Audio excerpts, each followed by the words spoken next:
em casa com minha mãe sozinha. E aí todo mundo começou a dar fé que tava uma pessoa faltando dentro de casa. Na verdade não tava bem faltando uma pessoa, tava faltando o Pingo. Pingo era o meu pitbull, este daqui. Enfim, era o nosso cachorro, simplesmente evaporou da casa. Aí nisso lá vai eu e mãe gritando pela casa, né? Só Pingo! E Pingo nada. Aí eu saí mais minha mãe pela rua, né? Procurou esse cachorro e nada. Daí a pouco chega a vizinha e fala assim: ah, é um cachorro pequenininho, eu vi tal pessoa pegando ele. A gente, como é que é, rapaz? Essa tal pessoa que ela viu pegando o cachorro era um homem grande que simplesmente viu o Pingo dando vacilo na frente da casa e raptou o meu cachorro. Ah, Sucene, na história é só isso? Não. Você não tem noção do que isso aqui vai virar, velho. Minha mãe já com cano no corpo, praticamente de ódio, já cansada de procurar esse cachorro, falou: rapaz, quem foi que pegou a porra do Pingo? Quem foi que pegou esse cachorro? Rapaz, a mulher: rapaz, eu acho que o homem que pegou esse cachorro mora em tal lugar e tal lugar. Amanhã, pois vamos bater lá. Lá vai eu e manhã na casa desse. Rapaz, velho, pra que merda essa vizinha foi abrir a boca pra dizer onde esse homem morava? Lá vai eu e manhã lá.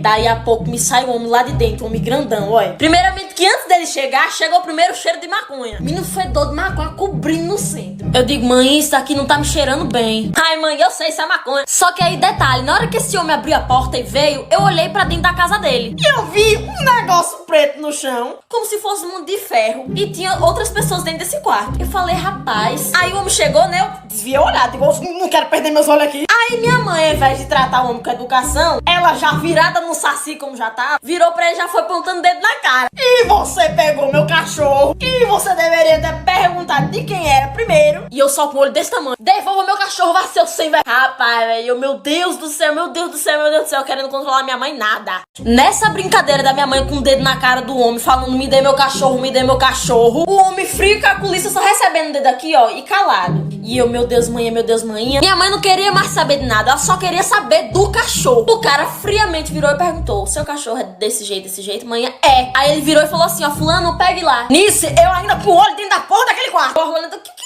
desgrama é aquilo preto no chão? Fiquei encucada. Aí daí a pouco veio o cara com um pingo na mão. Aí minha mãe: tá vendo, eu sabia. Minha mãe simplesmente bafou o cachorro na mão do homem, pegou, deu as costas e a gente saiu com o pingo. O que nenhuma de nós duas sabia é que manhã não tinha apontado o dedo na cara de um homem normal. Ela simplesmente meteu o dedo na cara de um traficante. Literalmente o chefe de uma quadrilha. O chefe de uma quadrilha. E nem eu e nem ela sabia. Sabe o que era aquele monte de coisa preta no chão? Tinha ali meus 15, 16, 17 anos, eu trabalhava muito como babá. E eu cuidava, gente, de uma menininha tão fofinha, maravilhosa, neném. Gente, ela não me dava nenhum trabalho. Ela comia direitinho, não ficava pedindo muita coisa, brincava tudo certinho. Quando eu pedia alguma coisa, ela me obedecia. Ela era o sonho de qualquer babá. E foi assim até ela completar 5 anos de idade. Porque a partir daí ela começou a se comportar de uma forma bem esquisita, assim. Ela começou a pegar muita mentira, ela inventava situação, fazia birra,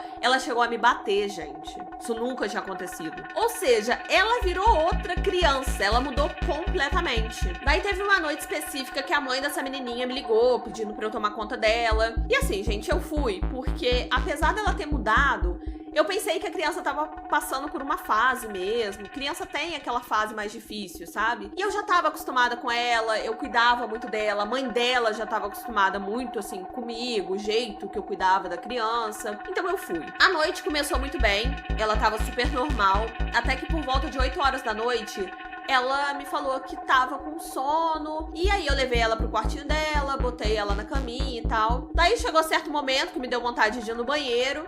Eu fui, e pra eu ir no banheiro eu tinha que passar em frente à porta do quarto dela. Quando eu passei, eu ouvi ela conversando com alguém e chorando. Daí eu abri a porta um pouquinho, fiquei preocupada até. E quando eu olhei dentro do quarto, assim, ela não tava conversando com ninguém. Não tinha ninguém ali pra estar conversando com ela e ela tá chorando. Só que tudo piorou quando eu ouvi ela dizendo umas coisas do tipo: não, eu não posso machucar ela é muito legal, ela cuida de mim há muito tempo. Gente, eu juro, naquela hora minha vontade era de sair correndo. Mas em vez de eu fazer isso, eu entrei e conversei com ela, perguntei se tava tudo bem. Até porque eu não fazia ideia de com quem ela tava falando ou com o que ela tava falando. Depois que eu perguntei pra ela o que tinha acontecido, por que ela tava chorando, a resposta dela fez o meu sangue congelar. Ela falou: o meu amigo imaginário não é legal. ele disse que se eu quiser continuar sendo amiga dele, eu tenho que desfaquear. E eu não quero fazer isso. Nessa mesma hora, eu não pensei duas vezes. Eu liguei pra mãe dela, falei que eu tava passando muito mal e que eu tinha que ir pra casa. Felizmente, essa foi a última vez que eu tinha que cuidar dela, porque a família já tava se preparando pra se mudar e eles se mudaram na semana seguinte. Essa foi a coisa mais assustadora que eu já ouvi de uma criança, e olha que eu já lidei com muita criança nessa vida. Meu namorado me traiu com a amiga dele. Eu e o Matheus sempre estudamos juntos, e no ensino médio a gente começou a namorar. E a gente era tipo o casalzinho da escola, sabe? Até que o Matheus entrou num curso de inglês e fez uma amiga.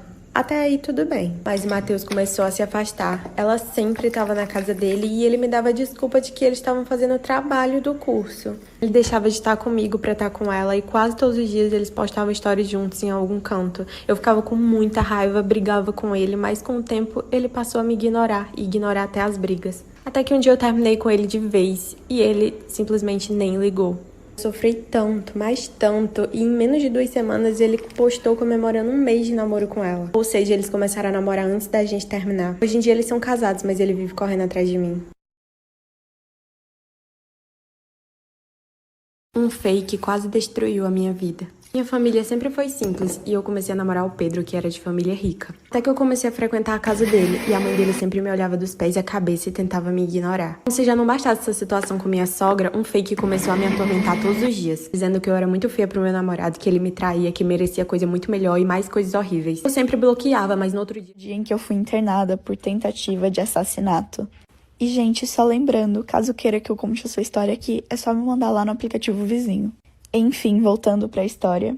Na época eu tava fazendo um tratamento psiquiátrico, mas eu ainda não tinha um diagnóstico certo.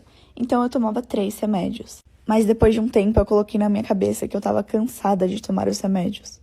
Porque eles me inchavam e eu tava engordando demais, eu não queria mais tomar. Então eu parei de tomar escondido de todo mundo e principalmente da minha mãe. Então logo que eu parei de tomar eu comecei a ter uns surtos de raiva. Mas não era nada sério e ninguém percebia, só eu. Até que um dia eu tava com meu priminho de 3 anos e me deu um surto bem na hora. Eu tava cansada dele ser tão mimado. Então eu decidi pegar uma faca e esfaqueá-lo. Mas bem quando eu estava indo, minha mãe chegou e tirou a faca da minha mão. Eu fui internada e hoje em dia não fico sem meus remédios. História de quando eu quase fui enterrada viva. Isso tudo começou há vários anos atrás. Eu era bem novinha e eu tava tranquila em casa. Como meus pais trabalhavam, meu irmão sempre saía por ser mais velho, eu tava sozinha. E foi aí, num dia aleatório, que eu comecei a receber várias mensagens no Instagram. Eu entrei pra ver e era um perfil fake, então eu não fazia ideia de quem tava mandando. Mas sempre dizia coisas horríveis. Por exemplo, falava que sabia onde eu morava e que faria coisas péssimas comigo. Mas de primeira eu nem dei bola, inclusive nesse mesmo dia eu subi, fui tomar banho, viver minha vida normalmente. Até porque eu achava que era alguém me zoando, algum amigo meu, e enfim. Mas assim que eu saí do banheiro, tocou a campainha de casa. Eu me troquei mega rápido e desci pra ver o que era. Mas chegando na porta, eu vi que não tinha ninguém, nem na porta, nem no portão.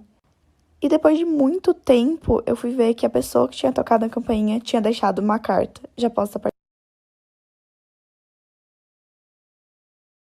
Parte 2 de quando eu quase fui enterrada viva. Quando eu peguei a carta, eu vi que tava cheia de ameaça pra mim e eu fiquei com muito medo. Na hora eu liguei pro meu irmão, que era mais velho, pedi pra ele ir pra casa pra eu não ficar sozinha, porque eu tava realmente com muito medo. Assim que meus pais chegaram no trabalho, a gente mostrou tudo pra eles, a carta, as mensagens. Eles ligaram pra polícia, a gente fez um BO. E depois disso, não recebi mais nada. Então, na minha cabeça, eu tinha certeza de que era algum amigo, colega meu me zoando.